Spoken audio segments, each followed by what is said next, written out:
Hello students, welcome to my channel. और देखिए, आज की वीडियो में अपन देखने जा रहे हैं प्रोजेक्ट साइज एस्टिमेशन टेक्निक्स। ठीक है। प्रोजेक्ट की साइज को जो अपन एस्टिमेट करते हैं ना, उसकी टेक्निक्स होती है। ठीक है। क्या टेक्निक होती है वो अपन देखते हैं वीडियो में। देखो, पहले तो आपको समझना होगा कि प्रोजेक्ट साइज की एस्टिमेशन होती क्या है। ठीक है। ये एक ऐसी टेक्निक है, जो एक ऐसा एसेंशियल टूल है जो क्या हेल्प करता है हमारी कि हमारे ये प्रेडिक्ट करने में हेल्प करता है कि हमारा कितने रिसोर्सेस लगेंगे, कितना टाइम लगेगा किसी भी प्रोजेक्ट में, है ना। कितनी कॉस्ट लगेगी। ठीक है।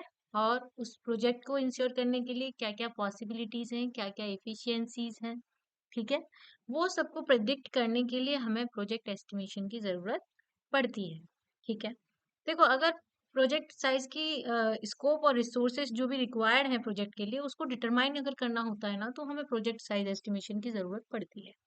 अब हम इसकी बात करें कि कैसे एस्पेक्ट्स हैं, उनको देखेंगे, इनको कि कैसे एस्टिमेट करेंगे। मान लो कि आपका जो जितना भी एफर्ट लग रहा है किसी भी प्रोजेक्ट को बनाने के लिए, कितना एफर्ट लग रहा है, कितना टाइम लग रहा है, कितनी कॉस्ट लगेगी, कितने रिसोर्सेज जो है नीडेड होंगे किसी भी प्रोजेक्ट को कंप्लीट करने में। दैट इज व्हाट प्रोजेक्ट के साइज का एस्टिमेशन। ठीक है। आपको एक एक्यूरेट प्रोजेक्ट साइज एस्टिमेशन करना है, जो कि बहुत इंपॉर्टेंट है किसी भी प्रोजेक्ट की प्लानिंग के लिए, है ना। किसी भी प्रोजेक्ट को प्लान कर रहे हो तो एक इफेक्टिव वे में तो प्लान करोगे, एक इफिशिएंट वे में तो प्लान करोगे ना, ताकि उसका प्रॉपर क्या कर पाए, प्रॉपर उसकी प्लानिंग हो जाएगी। प्लानिंग प्रॉपर होगी तो अच्छे से मैनेज भी हो जाएगा और उसको एग्जीक्यूट भी करा पाएंगे अच्छे से।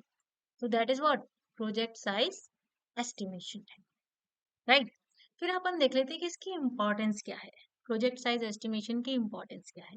तो मैंने यहाँ पे कुछ पॉइंट्स रखे हैं कि कुछ रीजंस बताए हैं कि क्यों क्यों इम्पोर्टेंट है। ठीक है। प्रोजेक्ट साइज एस्टिमेशन इसलिए इम्पोर्टेंट है कि हम यहाँ पे क्या कर सकते हैं, फाइनेंशियल प्लानिंग कर सकते हैं। ये हमें हेल्प कर सकता है कि फाइनेंशियल प्लानिंग को एस्टिमेट करने के लिए फाइनेंशियल एस्टिमेट, फाइनेंशियल वे में अगर आपका यहाँ हो जाता है ना प्लानिंग, तो आपको पता चल जाएगा हाँ कि इसमें कितना फाइनेंशियली दिक्कत आएगी या कितना हमको नीड होगी फाइनेंशियल, है ना। और दूसरा है आपको क्या, आप रिसोर्स की प्लानिंग कर सकते हो। मीन्स यहाँ आप ये भी बहुत जरूरी है कि आपको यहाँ पे ये इंश्योर करके रखना है कि आपको कितने रिसोर्सेज जो है वो रिक्वायर्ड रहेंगे। कितने रिसोर्सेज रहेंगे तो उनको आइडेंटिफाई करना, उनकी प्लानिंग कर रहे हो तो उसको आइडेंटिफाई करोगे और देन उसको क्या करोगे, ध्यानपूर्वक उसके अकॉर्डिंगली क्या करोगे, अलोकेट करोगे रिसोर्सेज को। और क्या करोगे, थर्ड आपने लिया है क्या, टाइमलाइन क्रिएशन। टाइमलाइन क्रिएशन, किसी भी प्रोजेक्ट को आप बना रहे हो तो एक शेड्यूल तो रखोगे, एक मतलब स्टोन तो रखोगे कि कब तक मतलब ये हमारा जो प्रोजेक्ट है वो कंप्लीट हो जाएगा। तो एक आपको टाइमलाइन बनानी होगी। ठीक है। और फोर्थ इंपॉर्टेंस मैंने यहाँ लिखी है, identifying risk. That is very very important point. ये क्या करता है, ये हेल्प करता है कि जो भी आपकी ओवरऑल प्रोजेक्ट के जब एग्जीक्यूशन चल रहा है, तो रिस्क को आइडेंटिफाई करने में कि क्या क्या जो है इससे एसोसिएटेड हो सकती है। राइट। और फिफ्थ पॉइंट क्या है, डिटेल प्लानिंग। ये हेल्प करता है किसी भी प्रोजेक्ट को एग्जीक्यूशन में डिटेल प्लान करना। ठीक है। डिटेल पूरा प्लानिंग करोगे, सारे सारे जितने भी एस्पेक्ट रहेंगे ना उनको इंश्योर करके रखोगे, प्रोजेक्ट के जितने भी एस्पेक्ट रहेंगे उनको। ठीक है। और डिटेल आपने क्या करना है, प्लान करना है। और आपको क्या श्योर करके रखना है, प्लानिंग क्वालिटी एश्योरेंस। आपकी जो क्वालिटी एश्योरेंस एक्टिविटीज है ना, जो भी आउटकम्स है ना, जो रिक्वायरमेंट्स को मीट कर रहे हैं, उनकी क्वालिटी एश्योरेंस करके रखना है। कोई भी प्रोजेक्ट की क्या है, quality assurance, very important point. आपको क्या इस प्रोजेक्ट की क्वालिटी बना के रखनी है। ठीक है। इसका क्वालिटी एश्योरेंस। तो ये क्या थी हमारी importance of project size estimation. ठीक है गाइस। देन अपन बात करते हैं कि एस्टिमेट करना है ना किसी भी सॉफ्टवेयर के साइज को, तो हमारे पास कुछ मेजर्स रहते हैं। उन मेजर्स के थ्रू हम क्या कर सकते हैं, किसी भी प्रोजेक्ट की साइज को एस्टिमेट कर सकते हैं। तो पहला जैसे कि मैंने यहाँ पे लिया है, lines of code. Lines of code क्या करता है, एलओसी। लाइंस ऑफ कोड का काम होता है कि जो भी आपके प्रोजेक्ट में सोर्स कोड है ना, उसकी टोटल नंबर ऑफ लाइंस क्या है उनको काउंट करने का काम कौन करता है, लाइन ऑफ कोड करता है। लाइन ऑफ कोड की हमारे पास यहाँ यूनिट्स दी हैं। पहली यूनिट है जैसे कि आपकी KLOC, इसका मतलब है thousand line of code. Second है आपकी NLOC, इसका मतलब है non comment lines of code, means जहाँ कमेंट नहीं होना चाहिए, non comment lines of code को ले। ठीक है। KDSI का मतलब होता है thousands of delivered source code. ये गलती से 2 हो गया है, 1 है ये सेकंड पॉइंट है और ये थर्ड पॉइंट है। ये 3 मेजर्स हैं किसके, 3 यूनिट्स हैं किसकी, एलओसी की। ठीक है, के एलओसी, एनएलओसी, केडीएसआई। नेक्स्ट है हमारे पास number of entities in ER diagram. ये भी काउंट करनी होंगी आपको, number of entities. ER model क्या प्रोवाइड करता है कि आपका जो प्रोजेक्ट है ना उसका स्टैटिक व्यू प्रोवाइड करता है। ये डिस्क्राइब करता है एंटिटी और उसके रिलेशनशिप को। ठीक है, एंटिटीज और उसके रिलेशनशिप को डिस्क्राइब करने का काम किसका रहता है, ईआर मॉडल का काम रहता है। ये ईआर मॉडल जो है वो नंबर ऑफ एंटिटीज जो है ना ईआर मॉडल में, जो मेजर करती है किसी भी प्रोजेक्ट के साइज एस्टिमेशन। ठीक है, प्रोजेक्ट का साइज एस्टिमेशन निकालना है तो उसको मेजर करने के लिए ईआर मॉडल की जो एंटिटीज है ना, नंबर ऑफ एंटिटीज है, उनको यूज किया जाता है उनको मेजर करने के लिए। अब ये डिपेंड रहती है जो नंबर ऑफ एंटिटीज है ना, उसका साइज डिपेंड रहता है किस पर, प्रोजेक्ट। ठीक है, तो ये क्या होता है, हमारे ईआर मॉडल्स या ईआर डायग्राम। ठीक है, नेक्स्ट है total number of processes in DFD. DFD में टोटल नंबर ऑफ प्रोसेसेस कितनी है। देखो, डीएफडी का मतलब होता है डेटा फ्लो डायग्राम, जो रिप्रेजेंट करता है किसी भी सॉफ्टवेयर के फंक्शनल व्यू।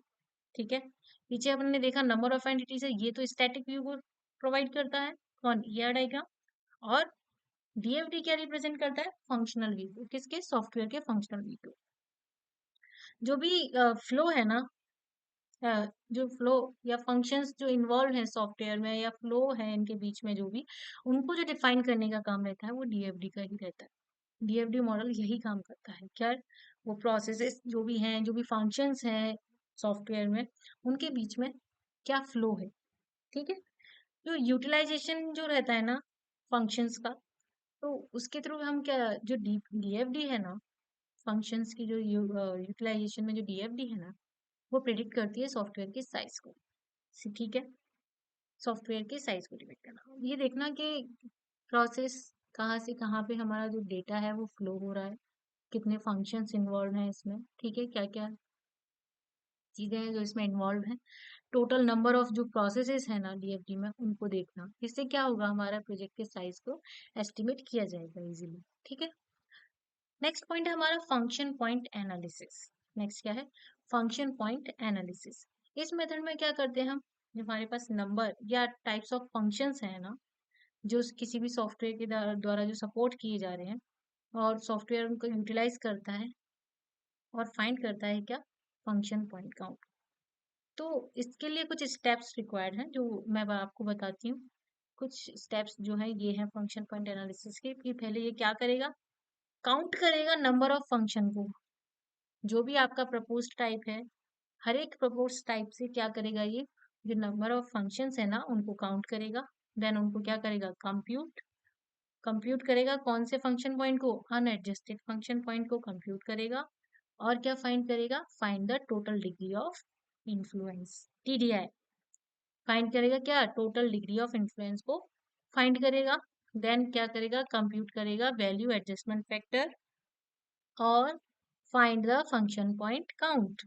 ये 5 आपके इंपॉर्टेंट पॉइंट हैं। फंक्शन पॉइंट एनालिसिस क्या करता है, नंबर ऑफ फंक्शन, जो भी आपके हर एक प्रपोज टाइप है उसके नंबर ऑफ फंक्शंस को काउंट करना, अनएडजस्टेड फंक्शन पॉइंट होंगे उनको कंप्यूट करना, टोटल डिग्री ऑफ इन्फ्लुएंस को फाइंड आउट करना, और वैल्यू एडजस्टमेंट फैक्टर को कंप्यूट करना, और फंक्शन पॉइंट काउंट को फाइंड करना। ये सब काम किसके हैं, फंक्शन पॉइंट एनालिसिस। देखो, आज की वीडियो में इतना ही। Thank you so much.